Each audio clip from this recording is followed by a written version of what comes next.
नमस्कार मित्रांनो, लक्ष्मीच्या पावलांनी या मालिकेच्या आजच्या भागामध्ये अद्वैत हा सोहमला म्हणत असतो की ही मुलगी आपल्याला वेळेत मूर्ती नाही बनवून देणार, ते तिला शक्यच नाही.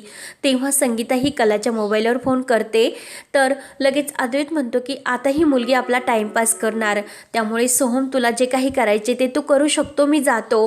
तर कला म्हणते की आओ सर, माझ्या घरून महत्त्वाचा कॉल आला, तो तर मला घेऊन द्या. तेव्हा अद्वैत रागाने बाहेर जातो आणि सोहम त्याला समजावण्याच्या प्रयत्नामध्ये तो सुद्धा त्याच्या मागे जातो. त्यानंतर संगीता ही कलाला म्हणत असते की अगं तू कर. तेव्हा कला फोन ठेवते, तर सोहम हा कलाला म्हणतो की ताई, आता तूच काहीतरी करू शकते.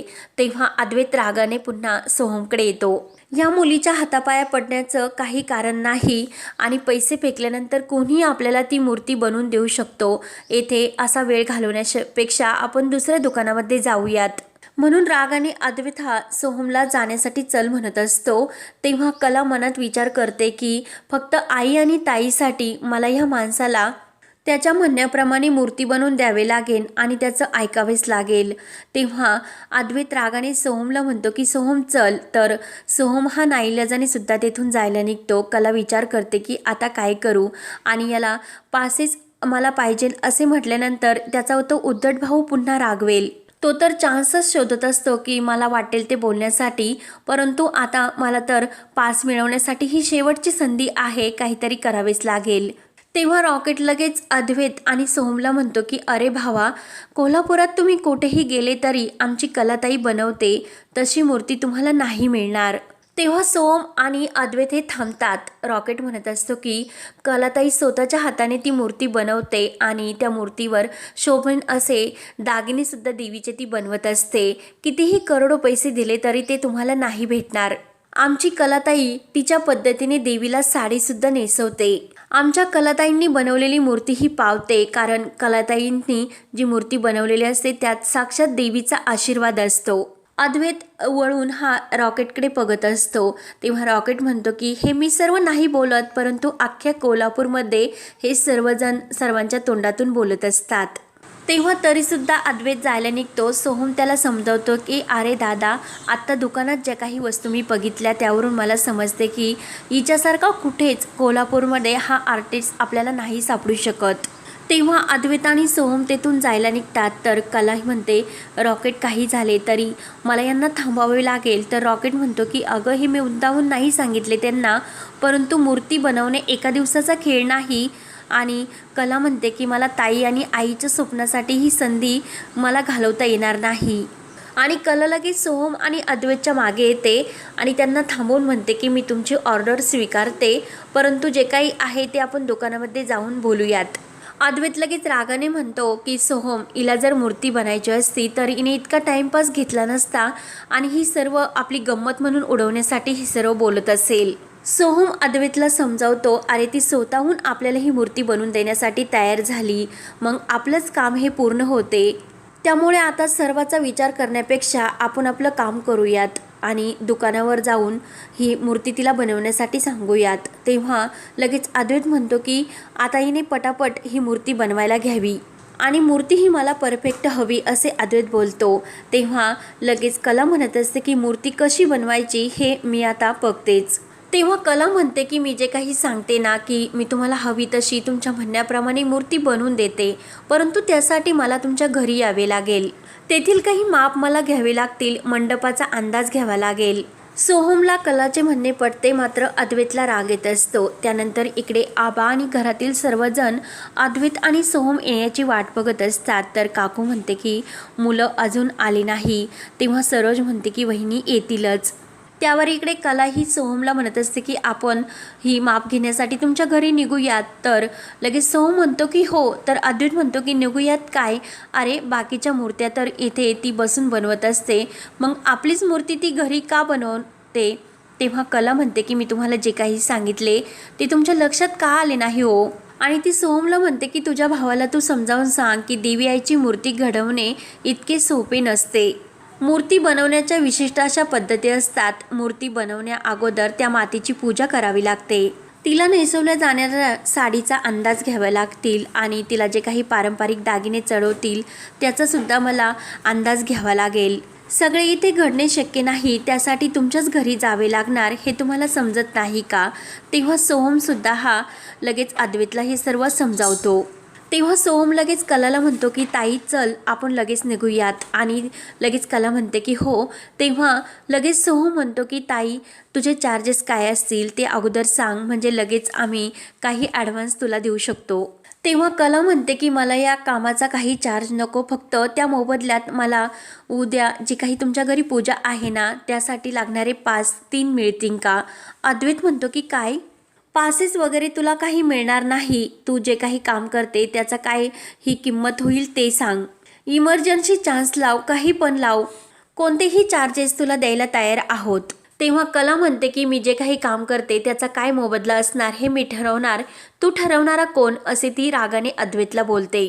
तेव्हा अद्वैत रागाने म्हणतो की पासेस कुणाला द्यायचे कुणाला नाही द्यायचे हे ठरवणारे आमचे चांदेकरांचे काही नियम आहेत, आणि ते नियम मला बदलायला लावू नकोत. तेव्हा कला म्हणत असते की सोहम तुझा भाऊ किती विचित्र आहे रे, सकाळपासून वाकड्यातच घुसतो.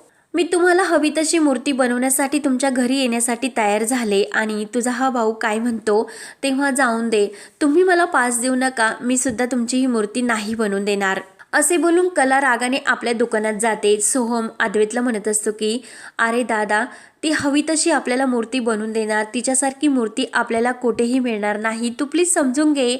अद्वैत म्हणतो की जेव्हापासून ही मुलगी आपल्याला भेटली तेव्हापासून आपल्याला प्रॉब्लेम्स येतात आणि तू तिची बाजू का घेतोस. तेव्हा सोहम हा कलाकडे येतो आणि कलाला म्हणतो की ताई तू चल निघूयात आपण, आणि मी तुला प्रॉमिस करतो की तुला पास नक्की मिळतील, कारण दादा आत्ता खूप टेन्शनमध्ये आहे, कारण आमच्या जी चांदेकरांच्या फॅमिलीची पूजेची मूर्ती आहे ती जर भेटली नाही तर आमच्या परंपरेचा पूजेचा खूप अपमान होईल, त्यामुळे तू प्लीज आमच्याबरोबर चल. तेव्हा कलासुद्धा तयार होते. त्यानंतर इकडे संगीता ही नयनाच्या मागे लागलेली असते आणि तिला जेवण करून घेण्यासाठी तिच्या मागे मागे जेवण घेऊन पळत असते. तर काजू मात्र त्यांना चिडवत असते आणि मस्त जेवणावर ताव मारत असते. त्यानंतर इकडे जे मीडियावाले चांदेकरांच्या घराच्या बाहेर असतात ते लगेच सोशल मीडियावर टाकतात की चांदेकरांची मनाची हवी तशी मूर्ती अजून त्यांना भेटलेली नाही, त्यामुळे ही पूजा होईल की नाही हे सांगता येणार नाही. तर ते ऐकून आबा मात्र खूप संतापतात आणि यांना या सर्व बातम्या घरातील कोण देतात तेच माहिती नाही. तेव्हा श्री हे आबांना समजावतात. तेव्हा राहुल हा रोहिणीच्या जवळ येतो आणि मम्मा मी जे काही केला तो प्लॅन अगदी परफेक्ट झाला ना. तेव्हा रोहिणी म्हणते की राजा आता 1 मिनिट, मी जे काही करते ना ते तू बघतच राहा. तेव्हा रोहिणी मुद्दाम मोठ्या आवाजात आबांसमोर म्हणते की त्या न्यूज रिपोर्टरने अख्खी बातमी अख्ख्या कोल्हापुरात पसरवली, म्हणजे अख्ख्या कोल्हापुरात हेच आहे की पूजा होणार नाही. तेव्हा लगेच अद्वैत येतो आणि आत्या पूजा होणार असे सर्वांसमोर सांगतो. तेव्हा अद्वैत सर्वांसमोर येतो. तेव्हा मात्र रोहिणी म्हणते की याच्या हातामध्ये तर मूर्तीसुद्धा नाही, म्हणजे मला असे वाटते की ही पूजा नाही होणार. सरोज रोहिणीला म्हणते की अगं त्याने जो शब्द दिलेला आहे तो नक्की पाळत असतो. तेव्हा मुद्दाम रोहिणी म्हणत असते की माझ्या आयुष्यातील इतका भयंकर दिवस मी अजूनपर्यंत नाही बघितला. तेवढ्यात अद्वैतच्या मागून कला येऊन उभी राहते आणि सर्वजण कलाकडे बघतच असतात, म्हणजे लक्ष्मीच्या पावलांनी तिचे स्वागत झाल्यासारखे वाटते. तेव्हा अद्वैत सर्वांना सांगतो की DVIची मूर्ती एका दिवसात एका रात्रीत ही मुलगी घडवणार. तेव्हा आबांना सुद्धा खूप आनंद होतो, सर्वजण कलाकडे बघू लागतात. बाहेर हे मीडियावाले सुद्धा हे न्यूज सांगत असतात की म्हणजे असा काहीतरी चमत्कार होईल की उद्या पूजा होईल असे वाटते, आणि ही मूर्ती एका दिवसात एका रात्रीत कशी बनते ते पाहणे खरंच हे आतुरतेने आहे असे सांगू लागतात. त्यानंतर इकडे नैना ही टेन्शनमध्ये संगीताला म्हणत असते की आई जेवण वगैरे दररोजच होईल, परंतु जर आपल्याला पास नाही मिळाले तर किती अवघड होईल. नैना म्हणते की अंबाबाईकडे एवढीच गोष्ट मागितली होती, परंतु तिने मला ती सुद्धा दिली नाही. तर काजू म्हणते की अगं त्या देवाला थोडंसं तरी वेळ दे की तुझ्या मागण्या पूर्ण करण्यासाठी एकामागून एक मागण्या तुझ्या चालूच असतात.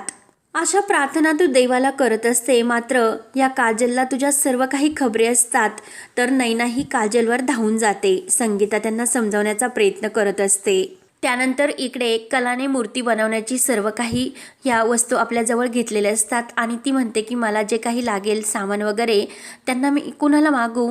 तेव्हा लगेच गोपाळांना हे सोहम आवाज देतो. तेव्हा सर्वजण हे कलाकडेच बघत असतात.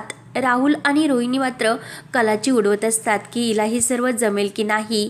तेव्हा आबा त्यांच्याकडे रागाने बघतात आणि मनात कलाकडे बघून खूप खुश होतात की ही कोण आहे ते मला माहिती नाही, परंतु काहीतरी चांगलं करणार असे माझ्या मनाला वाटते. आणि देवी आईच्या पुन्हाईने आबा म्हणतात की देवी आई परत खरंच तू या घरामध्ये अवतार घे ग. आबा कलावर खूपच खुश असतात. सरोज ही अद्वैत जवळ येते आणि ही मुलगी कोण आहे, आबांना हवी तशी मूर्ती हिला खरंच बनवता येईल का असे विचारत असते. आणि उद्या 10 वाजेपर्यंतच्या आतमध्ये आपल्याला मूर्तीची प्राणप्रतिष्ठा करायची, मग मूर्ती तयार होईल की नाही म्हणून सरोज ही टेन्शननेच अद्वैतला हे सर्व विचारू लागते. अद्वैत लगेच उठतो आणि कलाकडे येऊन कलाला विचारतो की तुला ही मूर्ती बनवणार येणार की नाही आणि जमेल की नाही, कारण तुझ्या दुकानामध्ये ज्या काही 2-3 मूर्त्या मी बघितल्या त्या नक्की तूच बनवल्या होत्यास का. तेव्हा कला रागानेच अद्वैतकडे बघत असते तर रोहिणी म्हणते की अरे इतकी मोठी संधी भेटली, पैशासाठी ही मुद्दाम आपल्या घरामध्ये घुसली असणार. तर कलाला राग येतो. रोहिणी म्हणते की अद्वैत तू हिला इथं आणून चुकच केली.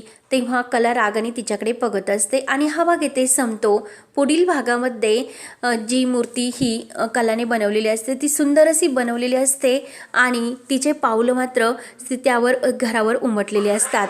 तेव्हा आबा म्हणत असतात की नक्की ही कोण आहे, देवी आईनेच आमच्या घरामध्ये लक्ष्मीच्या पावलाने हिला पाठवले असणार. तेव्हा मूर्ती ही वाळवण्यासाठी वेळ लागणार असतं म्हणून कला ही आपलं सर्व सामान घेऊन घरी जायला निघते. अद्वैत म्हणतो की कुठे निघालीस. तेव्हा कला म्हणते की मूर्ती वाळवण्यासाठी टाईम आहे तोपर्यंत मी घरी जाते आणि पहाटे 4ला येते. तर कला जायला निघते तर अद्वैत लगेच तिचा हात धरतो. तेव्हा आता पुढे काय काय होत राहणार पाहण्यासाठी चॅनलला नक्की सबस्क्राईब करत रहा. धन्यवाद.